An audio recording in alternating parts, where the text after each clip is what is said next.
चर्चा अब धीरे-धीरे शुरू हुई है, लेकिन खबर बहुत गंभीर है। पश्चिम बंगाल में 4 मई को सत्ता का हस्तांतरण होता है और सत्ता का हस्तांतरण मतलब पश्चिम बंगाल में जो सरकार थी ममता बनर्जी की, वो चुनाव हार जाती है और ममता बनर्जी 9 मई तक तो वो कह रही थी कि हम हटेंगे नहीं, इस्तीफा नहीं देंगे, वो अलग बवाल चलता रहा। लेकिन फाइनली उनको इस्तीफा देना ही पड़ा और जो नई सरकार बनी, इलेक्टेड गवर्नमेंट, वो नई सरकार बन गई। लेकिन ठीक 22 दिन के बाद 26 मई को जैसे ही सरकार बनती है पश्चिम बंगाल में, उसके बाद एक के बाद एक शुभेंदु अधिकारी के ऑर्डर पास होने लगते हैं और उसमें जो सबसे बड़ा ऑर्डर है, वो ऑर्डर होता है कि किसी भी सूरत में बांग्लादेश के जो बांग्लादेशी अवैध तरीके से भारत में रह रहे हैं, खासतौर से पश्चिम बंगाल में रह रहे हैं, उनको डिपोर्ट किया जाएगा। डिटेक्ट, डिलीट और डिपोर्ट का उन्होंने नारा पहले भी दिया था, चुनाव के पहले भी दिया था। ये स्टेटेड स्टैंड था भारतीय जनता पार्टी का। होम मिनिस्टर कई बार बोल चुके थे, प्रधानमंत्री कई बार बोल चुके थे। लेकिन नवनियुक्त मुख्यमंत्री ने कुछ जो बड़े फैसले लिए, उसमें से एक फैसला ये था। इसका मतलब ये है कि घुसपैठिया को लेकर के भारत सरकार भी गंभीर है और नई सरकार जो बनी, क्योंकि एक ही पार्टी की सरकार है, तो वो भी गंभीर है। केंद्र में हालांकि एनडीए कह सकते हैं आप, दूसरी पार्टी का भी समर्थन है, लेकिन लीडिंग लेड बाय बीजेपी है, तो दोनों जगह आप कह सकते हैं कि डबल इंजन की सरकार है। तो दोनों की फिलॉसफी एक है, दोनों की मान्यता एक है, सोच एक है। तो सोच का प्रतिफल ये हुआ कि जो बात मोदी ने कही चुनाव के दौरान, गृह मंत्री ने कही चुनाव के दौरान, अमित शाह ने कही, वही बात मुख्यमंत्री शुभेंदु अधिकारी ने दोहराई और उस कमिटमेंट को पूरा कर दिया। स्टैंडिंग ऑर्डर दे दिया कि किसी भी सूरत में बांग्लादेश के घुसपैठिए पश्चिम बंगाल में नहीं रहेंगे। उन्हें डिटेक्ट किया जाएगा, उनका नाम डिलीट किया जाएगा सिस्टम से और उनको डिपोर्ट किया जाएगा। इसके लिए पुलिस को उन्होंने सर्वाधिकार दे दिया, बॉर्डर सिक्योरिटी फोर्स को सर्वाधिकार दे दिया।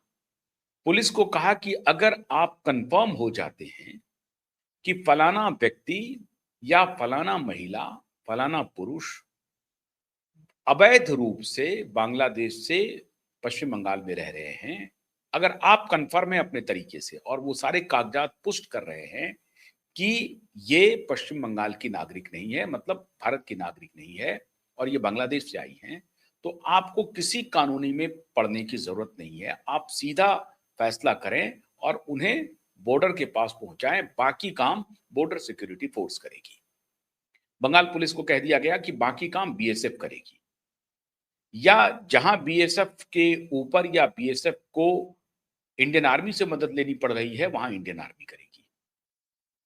जाहिर है बहुत जगह पर बॉर्डर सिक्योरिटी फोर्स के साथ भारत की जो इंडियन आर्मी है, वो भी मदद कर रही है, उनका भी इंटेलिजेंस इनपुट है, जो दोनों मिलकर के काम करते हैं। तो शुभेंदु सरकार ने साफ साफ आदेश दे दिया कि इसके लिए आपको किसी कानूनी पचड़े में पड़ने की जरूरत नहीं है, किसी लोकल न्यायालय के चक्कर में पड़ने की जरूरत नहीं है। बस आपके पास पुख्ता सबूत होने चाहिए कि फलाना व्यक्ति या फलाना परिवार, फलाना पुरुष, महिला जो भी है या बच्चे, वो अवैध तरीके से पश्चिम बंगाल में इतने इतने दिनों से रह रहे हैं। ये ऑर्डर आ गया और उसके बाद आपने देखा होगा, अभी गृह मंत्री ने गुजरात में बयान दिया कि प्रत्येक दिन 5,000 से 15,000 के करीब, अगर मान लीजिए कि मीन निकालने की 10,000 लोग प्रत्येक दिन छोड़ रहे हैं, प्रत्येक दिन, तो कितने संख्या में, लाखों की संख्या में बांग्लादेशी भारत छोड़ रहे हैं वाया पश्चिम बंगाल।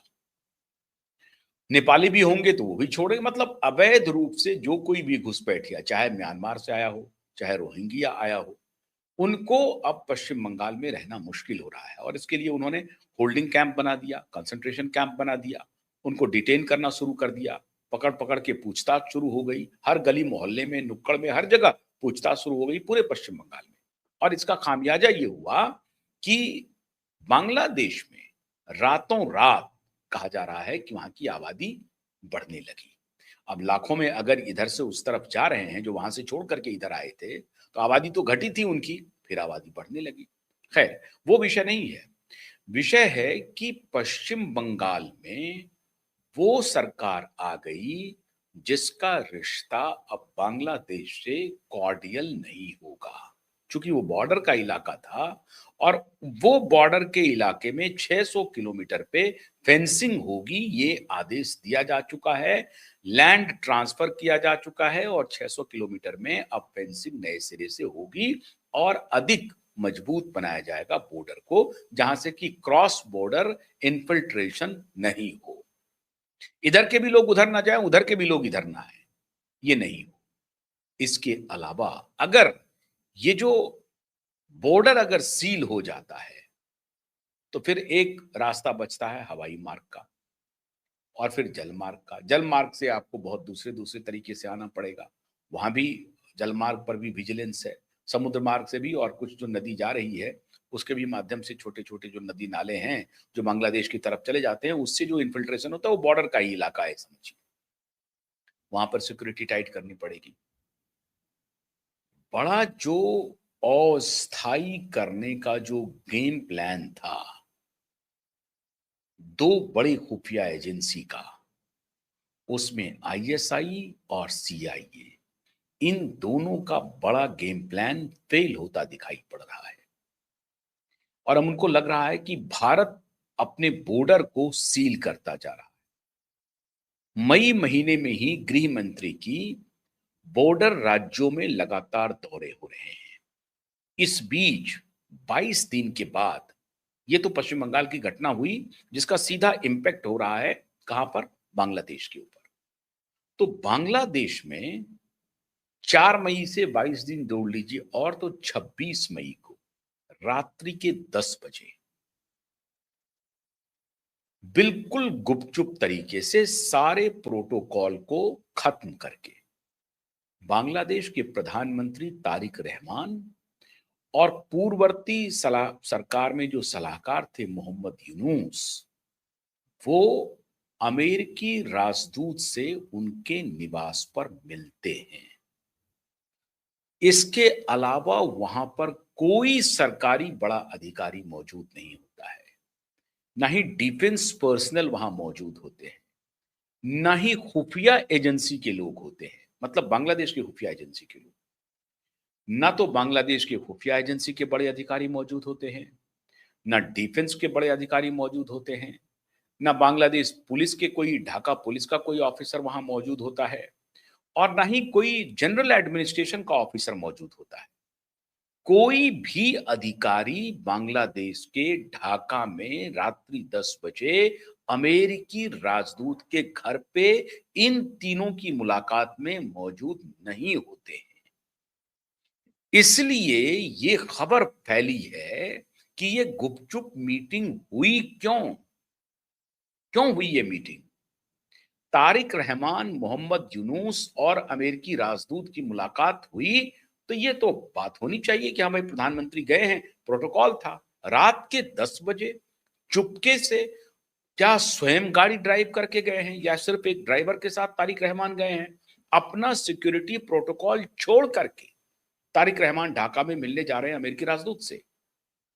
और ठीक उसी तरीके से यूनुस यूनुस भी अपने सिक्योरिटी प्रोटोकॉल को हटा करके, जाहिर है उनको भी सिक्योरिटी मिली मिली होगी, तो वो अपने सिक्योरिटी प्रोटोकॉल को डिच करके वो जाते हैं अमेरिकी राजदूत के पास मिलने के लिए और उनकी मुलाकात होती है।